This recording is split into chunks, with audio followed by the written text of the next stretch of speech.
Hello, good afternoon everyone. Welcome to today's course, that is Physics 1. This course is generally made for undergraduate level BTech degree students.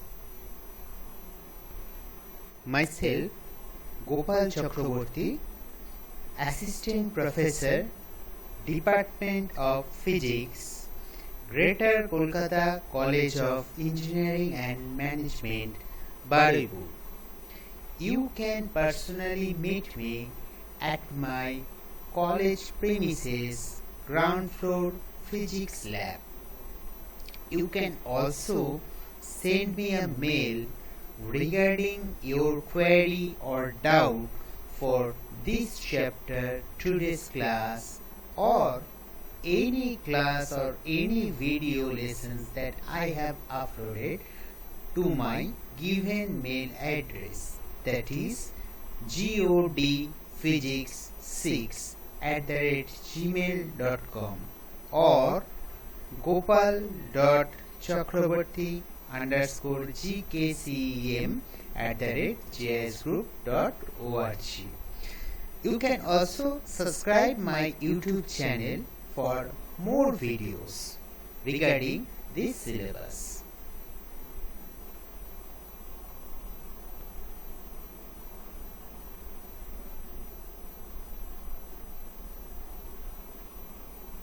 Now, the corresponding course pages are www.markoutexam.net and www.markoutwb.ac.in. The corresponding syllabus for this course is already uploaded in the university website. The title of the course is Physics 1. The subject code is BSPH101. It is under the category of Basic Science course. It has a credit 4 and 3 lecture per week and 1 tutorial per week. This course is generally made for undergraduate level BTech degree students of first year. So, computer science, civil, mechanical, these departmental students will going to study this course in the odd semester, and alternatively electrical and electronics departmental students will going to study this course in even semester. Today, the topic that I am going to cover is Michael Faraday's laws of electromagnetic induction, Maxwell's equation and its physical significance, and Maxwell's equation for different cases, displacement current.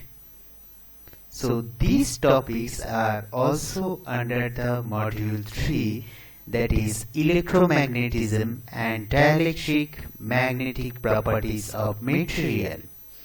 Prerequisites for this topic is elementary idea of electrostatics and dielectrics and fundamental idea of vector calculus.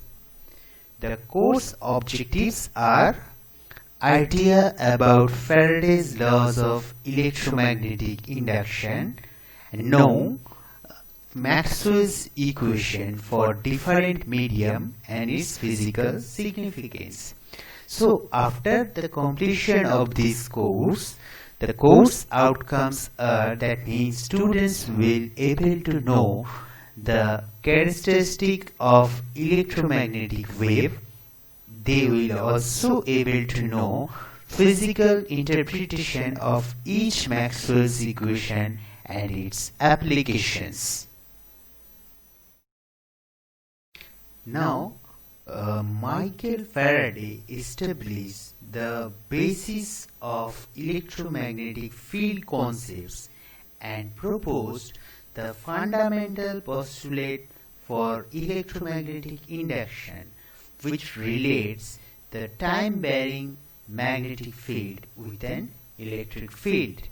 Subsequently, James Clerk Maxwell spanned the subject and gave the postulate that relates the magnetic field with conduction and displacement current.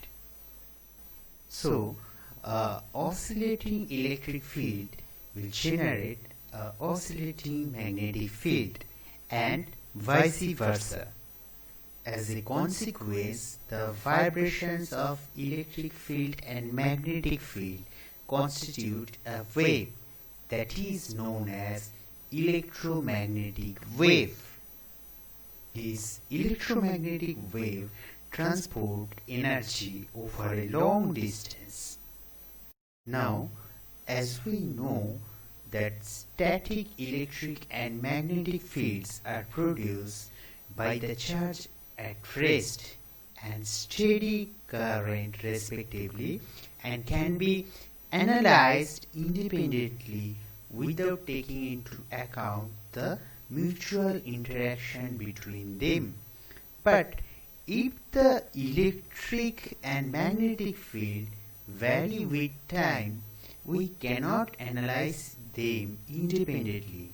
Faraday's laws of electromagnetic induction shows that a time-varying magnetic field produces an electric field, whereas Ampere's law shows that in addition to the displacement current, a time-varying electric field produces a magnetic field. Maxwell's electromagnetic equations take into account the mutual interaction between this electric field and magnetic field. So, considering that time-varying field, now I will going to discuss the Faraday's laws of electromagnetic induction and the Maxwell's four equation in details, in which the physical significance of that four Maxwell's equation. Faraday's laws of electromagnetic induction was first discovered way back in 1831 by Michael Faraday. Faraday noticed that whenever magnetic flux linked with a closed circuit changes, electromotive force is induced in the same. The EMF so developed is called induced EMF, and resulting current in the circuit is known as induced current. The phenomena is called electromagnetic induction. This then led to a very important laws linking electricity with magnetism. Here the two laws are that is very important. One is Newman's law and second one is Lenz's law. So the Newman's law, it states the induced EMF in a closed circuit is equal to the time rate of change of magnetic flux linked with the circuit. The magnitude of induced EMF is E mod of E, that is equals to d phi dt. Second law, that is Lenz's law. The direction of the induced EMF or the current is such that it will oppose the very cause for which that is due. So that's why it is E equals to minus of d phi dt, because this minus sign will give you the significance that it will act in an opposite direction. So here the negative sign in the right hand side signifies that it will oppose the change in flux. That is why induced EMF is sometimes referred to as the back EMF. If R be the resistance of a closed circuit, then induced current will be I equals to E by R. So if you substitute the value of E from the previous equation, you will get E equals to minus 1 by R d phi dt. So from diagram you can see that if you move a bar magnet towards a circular coil, the taking the south pole towards the coil. So in this coil again a south pole will generate, and if you move the bar magnet in the outward direction, so due to that movement, due to change in flux, current will flow in opposite direction. So within the coil the north pole will generate. So this is your Faraday's laws of electromagnetic induction. Maxwell's electromagnetic equations are the fundamental equations concerning electromagnetic theory, which holds good in relativistic case as well as non-relativistic motion of the charges. So all the phenomena of electricity and magnetism can be developed by these four Maxwell's equations. So now I will going to discuss these four Maxwell's equations and its physical significance. So now you can see here the four Maxwell's equations are there. So equation 1 is del dot E equals to rho by epsilon naught, or del dot D equals to rho. The second equation, del dot B equals to 0, or del dot H equals to 0. Third equation, del cross E equals to minus of del B del T, or as B equals to mu naught H. So if you substitute, you will able to get that del cross E equals to minus of mu naught del H del T. And the fourth equation, that is del cross H equals to J plus del T del T. So del cross H is equals to J equals to as it is sigma E. So if you substitute that value, you will get del cross H equals to sigma E plus epsilon naught del E del T. So these terms are actually known as both for electric field as well as magnetic field. So E is denoted by electric field, B that is magnetic field, D is the displacement current, rho is the charge density, electric charge density, sigma is the conductivity, epsilon naught is the permittivity for free space, mu naught is the permeability for free space, B is the magnetic field induction, H is the magnetic field intensity, J is the conduction current density, and del E del T, that's the most important part, that is called displacement current density. So these are the four basic Maxwell's equations. So as I have shown you the basic Maxwell's equation, so that values of Maxwell's equation may be changed for good conductor, for time varying field, or for free space. So one by one I will show you what will be your four Maxwell's equation for these different cases. Now the first one, it is Maxwell's equation for free space or in vacuum. So in case of vacuum, as no charge is there, so the charge density and conductivity both will be 0. So sigma will be 0 and rho will be 0. Also, as no charges are there, so the conduction current density J is also 0.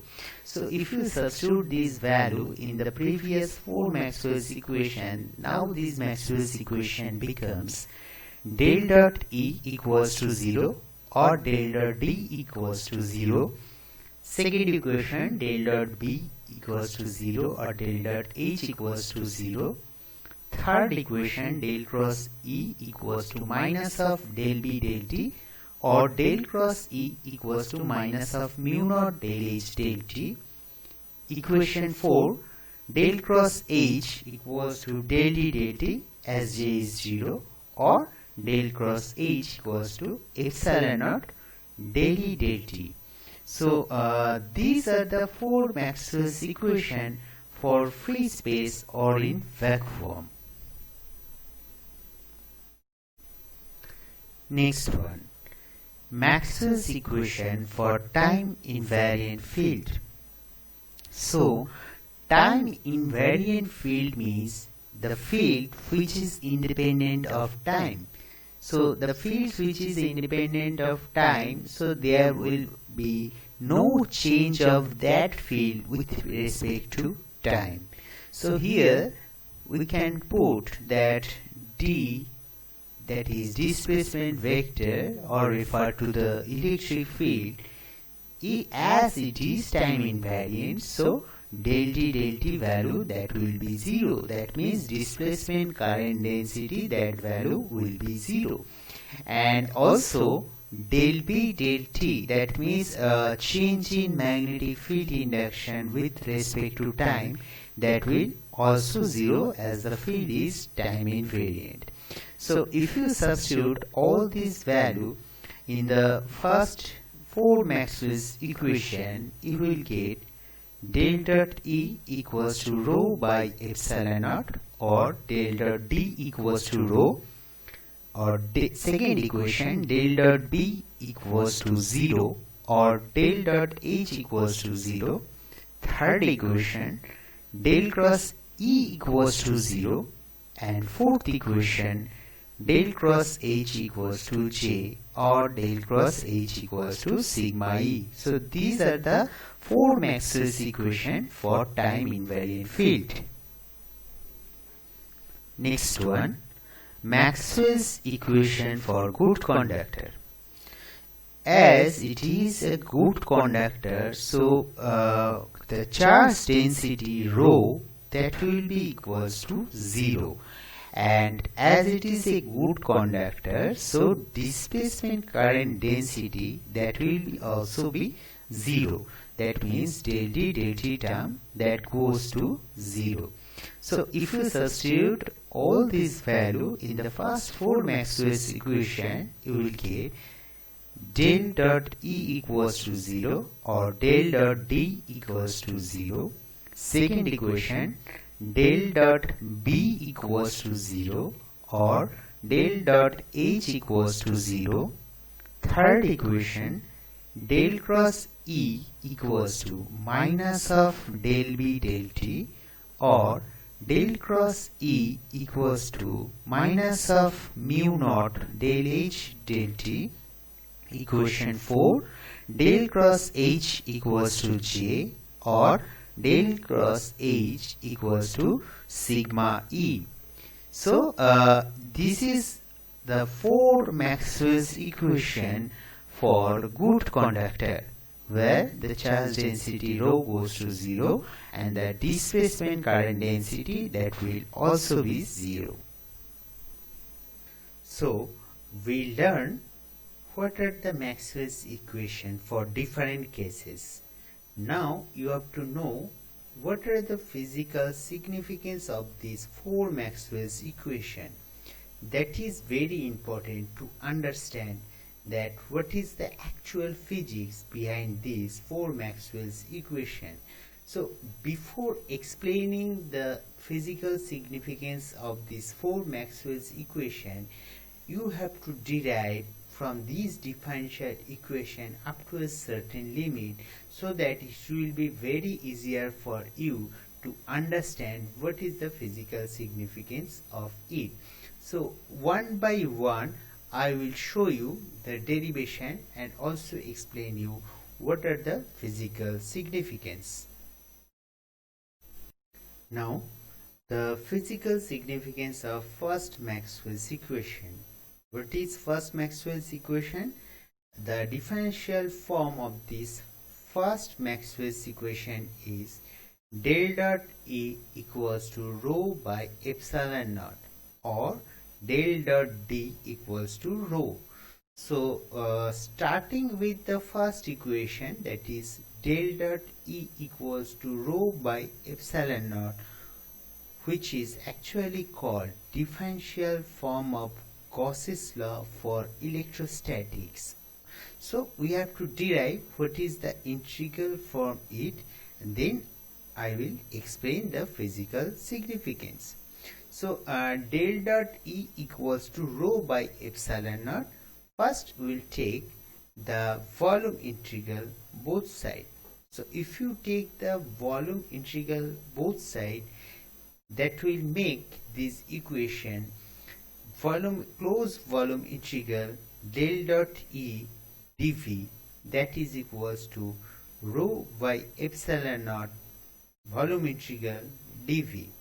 Now in right hand side, volume integral dv, that means it will refer the total volume.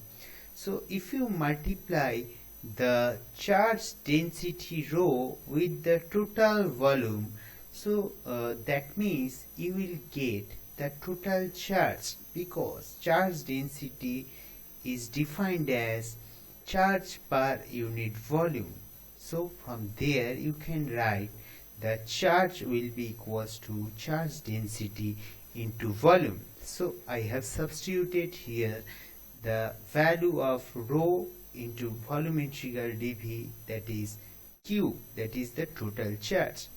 So what we will get? We get the volume integral del dot E dv equals to q by epsilon naught, where q is the total charge. Now in left hand side we'll apply Gauss divergence theorem. So what is Gauss divergence theorem? I have already explained this Gauss divergence theorem in my vector class. So you can refer that video to remember or recall that part. So it actually relates the volume integral with the surface integral. So here applying Gauss divergence theorem, we will get closed surface integral E dot ds, that is equals to q by epsilon naught. So this is our last expression, which actually tells you the physical significance of first Maxwell's equation, because this is the integral form of Gauss's law for electrostatics, which actually tells you the total normal electric flux through a closed surface is equals to 1 by epsilon times total charge enclosed by the surface. So this is the physical significance. As you can see here, this is a steady state equation, because this equation does not depend on time. So this steady state equation states the electric lines of force are not a closed curve. It starts from the positive charge and ends at the negative charge. So this is the physical significance of first Maxwell's equation.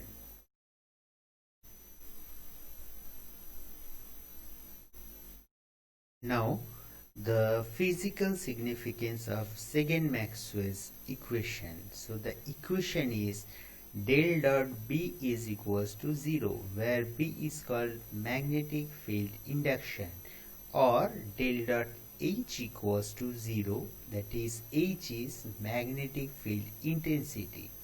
So as like in the first equation that I have derived, here also the same procedure you have to apply. So first of all, you just take volume integral in both sides. As the right hand side is already 0, so if you apply the volume integral in the both side, in left side you will get volume integral del dot B dv, that is equals to 0. Now again you have to apply the Gauss divergence theorem. The Gauss divergence theorem basically relates the volume integral to surface integral. So it will change to surface integral and gives you closed surface integral B dot ds, that is equals to 0. So from here you can easily understand that it is also a steady state equation, as it is not dependent on time, and this steady state equation states that the net magnetic flux through any closed surface is always 0, because integration of B dot ds will give you the flux, magnetic flux related to this field. And this equation also tells you that isolated magnetic poles or magnetic monopoles doesn't exist. So always magnetic poles exist in a pair. So this is the physical significance of second Maxwell's equation.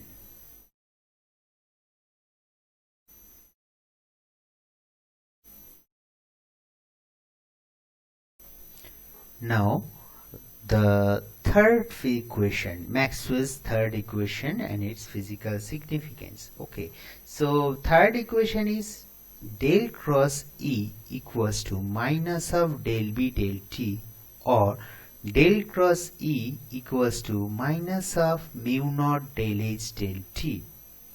So from there, as we have taken volume integral both sides for the last two equations, here there is a little bit change that you have to do.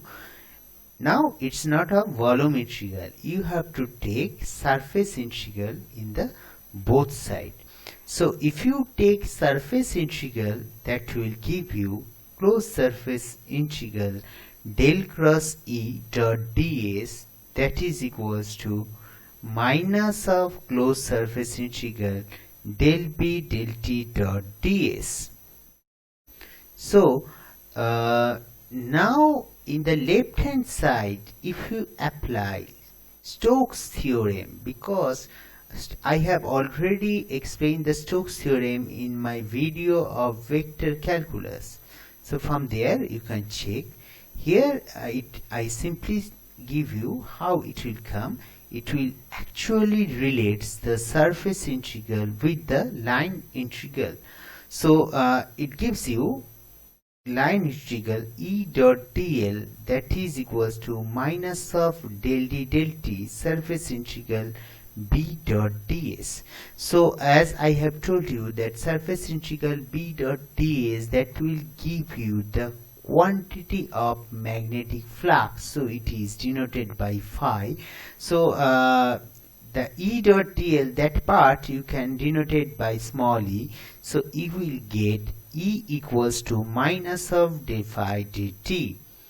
So this expression states that it is a time varying equation, time dependent equation. It represents Faraday's laws of electromagnetic induction. It signifies that an electric field is produced due to the change in magnetic flux with time. So this is the physical significance of third Maxwell's equation. Now the fourth Maxwell's equation. Fourth Maxwell equations is del cross H equals to J plus del D del T. So where J is the conduction current density and del D del T, that is the displacement current density. Now if I substitute the value of J and D, I will get J equals to sigma E and D equals to epsilon naught E. So that will give you the fourth Maxwell's equation, del cross H equals to sigma E plus epsilon naught del E del T. So from there, this equation you can see it is clearly a time dependent equation. So it's a time varying equation. So this equation states the modified form of Ampere's law, and it is a time varying equation. So magnetic field is produced due to change in conduction current density and displacement current density, so jointly as well as separately. So this is the physical significance of fourth Maxwell's equation. So in next video I will show you how step by step you can derive these four Maxwell's equation and also the fourth one, which is modified form of Ampere's law. So hope today you have understand what are the physical significance of these four Maxwell's equation. So you can refer these books as a reference book: Principle of Electromagnetics, Emmanuel Sadigo, Introduction to Electrodynamics by D.J. Griffith. So these are the very important books, so you can refer this book for your knowledge or to understand the electromagnetic field theory. Now the evaluation process are same. You have to appear for an external exam of 70 marks and internal exam for 30 marks, which includes a part that is internal examination for 15 marks, assignment or quiz for 10 marks, and attendance for 5 marks. So in next day class, I will derive the all Maxwell's equation step by step. So hope all of you have enjoyed today's class. Thank you.